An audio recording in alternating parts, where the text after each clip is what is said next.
Hello friends, welcome back கேபிஎஸ்ரோ channel நண்பர்களே. இன்றைக்கி இந்த வீடியோவில் ஒரு அதிரடியான எச்சரிக்கையான ஜோதிட தாள்களை தான் இப்போ இந்த வீடியோவில் ரொம்ப சுவாரஸ்யமாக பார்க்க போகிறோம்.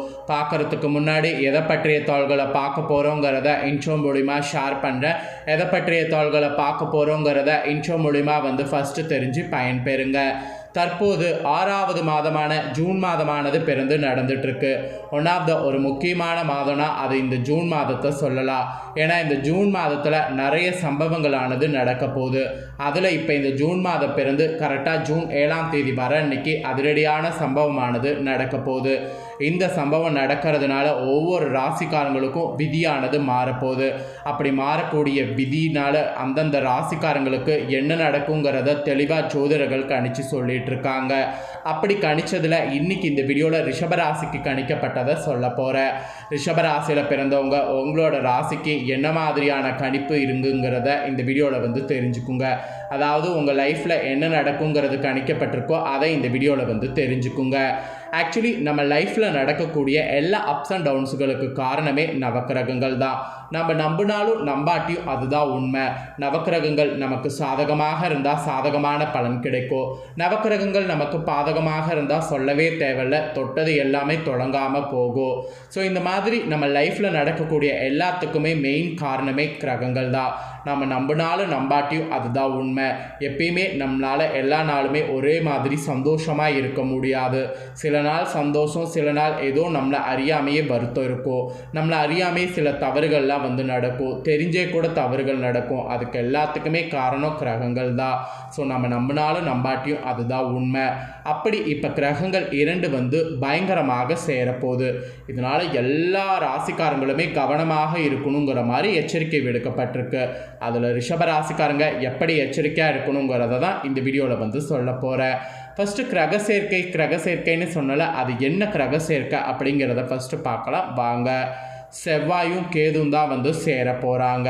இந்த 2 கிரகங்கள் சேர்றதுனால ஒரு உருவாகக்கூடிய யோகம் அழிவு யோகமாக வந்திருக்கு. இந்த யோகத்தினால ஜூன் 7 முதல் உங்கள் ராசிக்காரங்க கவனமாக இருக்கணும் என்பது பயங்கர எச்சரிக்கையாக விடுக்கப்பட்டிருக்கு. அதை தான் இந்த வீடியோவில் சொல்ல போகிறேன். ஆக்சுவலி ஜோதிடத்தின் படி கிரகங்கள் ஒவ்வொன்றுமே அவ்வப்போது ராசியை மாற்றி சுப மற்றும் அசுப யோகங்களை உருவாக்கி நம்மளுடைய வாழ்க்கையில் தாக்கத்தை ஏற்படுத்தும். இப்படி ஒவ்வொரு மாதமும் பலவிதமான யோகங்கள் உருவாகி வருவது வழக்கம். அந்த வகையில் இந்த ஜூன் மாதத்தில் பல யோகங்கள் உருவாகுது. அதில் ஒன்று ஜூன் 7ஆம் தேதி அன்னைக்கு அழிவு கிரகமான யோகமாக உருவாகுது. இந்த யோகமானது செவ்வாய் மற்றும் கேதுவின் சேர்க்கையால் உருவாகிறது. கிரகங்களுடைய தளபதி செவ்வாய் ஜூன் 7ஆம் தேதி சூரிய பகவானின் சிம்ம ராசிக்குள்ளே நுழைய போகிறாரு. இந்த சிம்ம ராசியில் ஏற்கனவே நிழல் கிரகமான கேது பயணித்து வராரு. இதனால் செவ்வாய் மற்றும் கேதுவுடைய சேர்க்கை சிம்ம ராசியில் கரெக்டாக ஜூன் 7ஆம் தேதி நிகழ்கிறது. இந்த சேர்க்கையானது சுமார் 52 நாட்கள் நீடித்திருக்கும். இந்த கிரகங்களுடைய சேர்க்கையினால் ஒவ்வொரு ராசிக்காரங்களுக்கும் மோசமான யோகமானது உருவாகுது. இந்த யோகத்தின் தாக்கம் உங்கள் ராசிக்காரங்களுடைய வாழ்க்கையில் தெரிந்தும் தெரியாமலும் நிறைய மாற்றத்தை கொடுக்க போகுது. இந்த யோகத்தால் மிகவும் கவனமாக இருக்க வேண்டும். முக்கியமாக பண விஷயத்தில், ஆரோக்கிய விஷயத்தில் எச்சரிக்கையாக இருக்க வேண்டும்.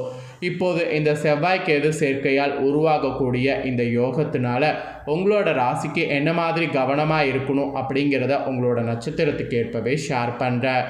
உங்களோட ராசி நட்சத்திரத்துக்கு ஏற்ப எப்படி கவனமாக இருக்கணும், என்ன மாதிரியான விஷயங்கள்லாம் நடக்கும் அப்படிங்கிறது எல்லாமே தெளிவாக இந்த வீடியோவில் தெரிஞ்சுக்குங்க. ரிஷப ராசிக்காரங்க கார்த்திகை 2, 3, 4 பாதம், அதுக்கப்புறம் ரோஹிணி, அதுக்கப்புறம் மிருகசீரிடம் 1, 2 பாதம். இதில் பிறந்தவங்களுக்கு நான் சொல்லக்கூடிய கணிப்பு கரெக்டாக இருக்கும். ஸோ ரிஷபராசி இந்த நட்சத்திரத்தில் பிறந்தவங்க வீடியோவை ஸ்கிப் பண்ணாமல் பாருங்கள். ஃபஸ்ட்டு உங்களுக்கு என்ன மாதிரி இந்த கிரக சேர்க்கையினால் கிரகநிலைகள் அமைஞ்சிருக்குங்கிறத சொல்கிறேன். கிரகநிலைகள் அமைஞ்சதை இந்த வீடியோவில் தெரிஞ்சுக்குங்க.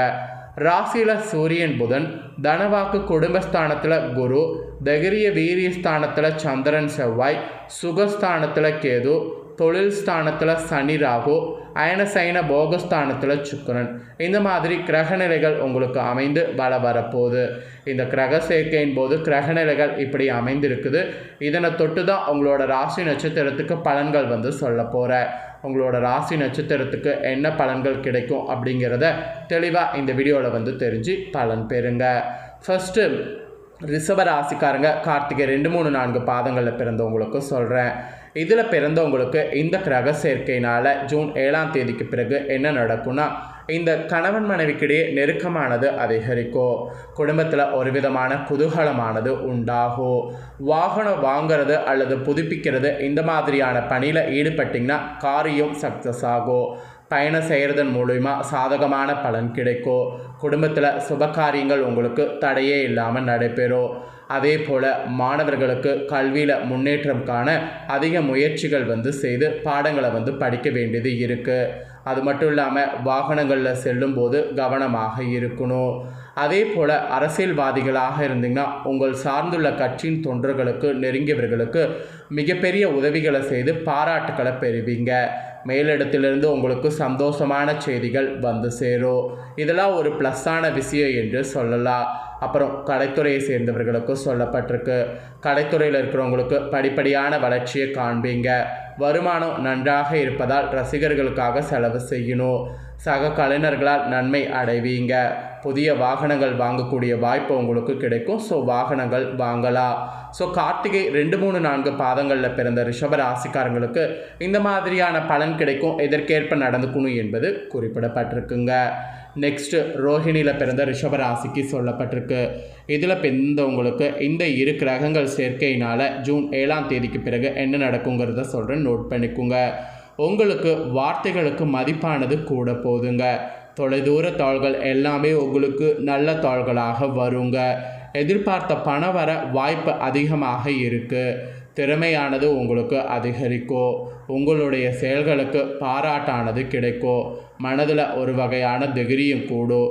ஸோ திகிரியும் கூடும்போது அந்த திகிரிக்கேற்ப செயல்படுவது நல்லது. குடும்பத்தில் மனநிறைவுங்கிறது ஏற்படும். எல்லா வகையிலும் உங்களுக்கு மனநிறைவு நடக்கும். வாழ்க்கை துணையால் நன்மை உண்டாகும். குழந்தைகளுக்காக பாடுபடுவீங்க. விருந்தினருடைய வருகையானது வீட்டில் இருக்கும். உறவினர் நண்பர்களோடு திடீர் கருத்து வேற்றுமை உண்டாகலாம். அதனால் அவங்க விஷயத்தில் நிதானம் தேவை. குழந்தைகளை வெளிநாடு சென்று படிக்க வைக்கக்கூடிய முயற்சி செய்யலாம், வெற்றி தரும். பெண்களுக்கு கூட உணர்ச்சி வசப்படாமல் எதையும் சிந்தித்து செயல்படுவது இந்த டைம் நன்மை தரும். ஸோ கடின முயற்சிகள் பேர்லேயே காரியங்கள் வெற்றி பெறும். அதனால் கடின முயற்சி மட்டும் செய்யணும்.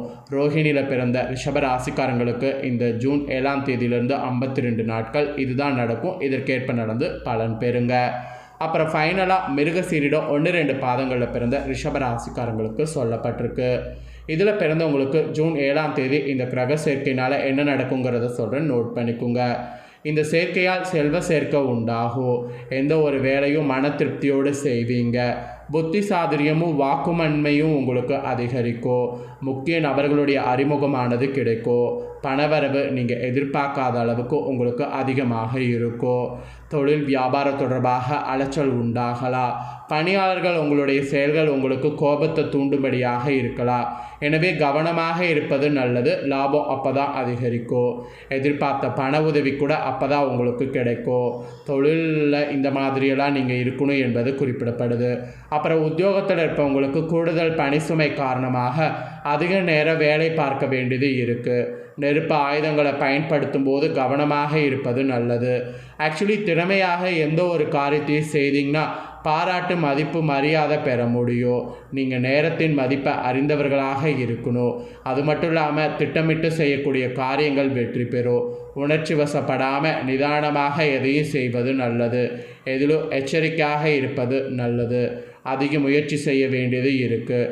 பயணங்கள் ஏற்படலாம். அனைத்து தடைகளும் உங்களுக்கு அகலும். ஸோ மிருகசீரத்தில் பிறந்த ரிஷபராசிக்காரங்களுக்கு கிரக சேர்க்கையால் இந்த மாதிரி தான் நடக்கும் என்பது குறிப்பிடப்பட்டிருக்கு. ஆக மொத்தம் உங்களோட ராசி நட்சத்திரத்துக்கு ஏற்ப என்ன நடக்குங்கிறத சொல்லிட்டேன். சொன்னதை நீங்கள் தெரிஞ்சிருப்பீங்க. தெரிஞ்சதுக்கேற்ப நடந்து பலன் பெறுங்க. இந்த கிரக சேர்க்கையால் பெரிய அளவில் பாதிப்பு ஏற்படாமல் இருக்க நீங்கள் பண்ண வேண்டிய பரிகாரம் ஒன்று இருக்குது. அது என்னென்னா, வெள்ளிக்கிழமையில் மகாலட்சுமியை தீபம் ஏற்றி வணங்கி வரணும். இதை நீங்கள் செய்தீங்கன்னா பொருளாதார சிக்கல்கள் தீரும், பணவரவு கூடும், மனமகிழ்ச்சி உண்டாகும். அதனால் இந்த ஒரு பரிகாரத்தை மட்டும் மறக்காமல் செய்து பயன்பெறுங்க. ஸோ அவ்வளோதாங்க, இதுதான் உங்களுக்கான தாள்கள். ஸோ உங்களுக்கான தாள்களை முழுசாக இந்த வீடியோவில் வந்து எக்ஸ்பிளைன் பண்ணிட்டேன். எக்ஸ்பிளைன் பண்ணதை நீங்கள் தெளிவாக இந்த வீடியோவில் தெரிஞ்சிருப்பீங்க. தெரிஞ்சதுக்கு ஏற்ப நடந்து பலன் பெறுங்க. நீங்கள் இதை பார்த்து தெரிஞ்சு பலனடைகிறது போல் உங்கள் ஃப்ரெண்ட்ஸ் ஃபேமிலியில் இருக்கவங்களும் பார்த்து தெரிஞ்சு பலனடையணும்னு நினச்சிங்கன்னா வீடியோ லைக் பண்ணி ஷேர் பண்ணுங்கள். உங்கள் ஃப்ரெண்ட்ஸ் ஃபேமிலியில் இருக்கிறவங்களும் ரிஷப ராசிக்காரங்களாக இருந்தாங்கன்னா இந்த தாள்களை தெரிஞ்சு இதற்கேற்ப நடந்து பலனடையட்டும். இதே போல் புதிய தாள்களை தெரிந்து கொள்ள மறக்காமல் நம்ம சேனலை சப்ஸ்கிரைப் பண்ணுங்கள். அப்போ தான் நான் போகிற அப்டேட்டான தாள்கள் உடனுக்குடனே தெரிந்து கொள்ளலாம். நெக்ஸ்ட்டு மிதுன ராசிக்காரங்களுக்கு என்ன தாள்களுங்கிறதோடு மீண்டும் புதிய வீடியோவில் சந்திக்கிறேன். நன்றி.